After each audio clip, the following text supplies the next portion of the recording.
So for all their bluster, they often talk about a lot of nonsense. Russian propagandists will say, if they do this, we're going to do that. We're going to hammer them. We're going to use nuclear weapons. So Putin changed his nuclear doctrine just within the last day, and Ukrainians used ATACMS within the last day. But here's what they were saying on Russian TV, on propaganda, just the day before. After this, if anyone has the urge to launch the ATACMS, Scalp, Storm Shadow missile, or whatever else, I don't think so, but it should probably be done with the clear understanding that there will be nothing left of America trying to drag us into an escalation. Really? So Biden will have nothing to hand over to Trump? There will be no Biden and no Trump.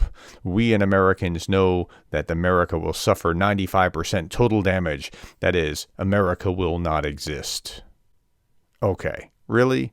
America will not exist? That's your argument here? If they use these weapons, which they, by the way, did last night, and they're going to keep doing, and you're not going to do anything about it, even though your nuclear doctrine changed. Russia's new nuclear doctrine means that NATO missiles fired against us or our country could be deemed an attack against the bloc on Russia, against all of NATO. Is that really what you want to start? Is World War III with NATO when you've lost 700,000 casualties and NATO has not lost one yet? Russia could retaliate, could is the operative word, retaliate with weapons of mass destruction against Kyiv and key NATO facilities where they're located. That means World War III. Again, they're trying to bluster to back them up. They're like the cat going to act all big and puffy because it senses a threat. Okay, so here's another one. Same kind of bluster. How will Russia respond? The response could be anything. Anything. It's not for nothing that our nuclear doctrine has been adjusted. As President Putin has repeatedly stressed, missile strikes deep inside Russian territory will change the very nature of the conflict, its very essence, and be a radical escalation. After all, the USA, England, and France will be directly entering a war with Russia. No, they won't. It's using their missiles. They're not direct, but if you want to have that changes the terms for you pretty radically as well, with all the ensuing consequences for their own territories and for those inhabiting these territories.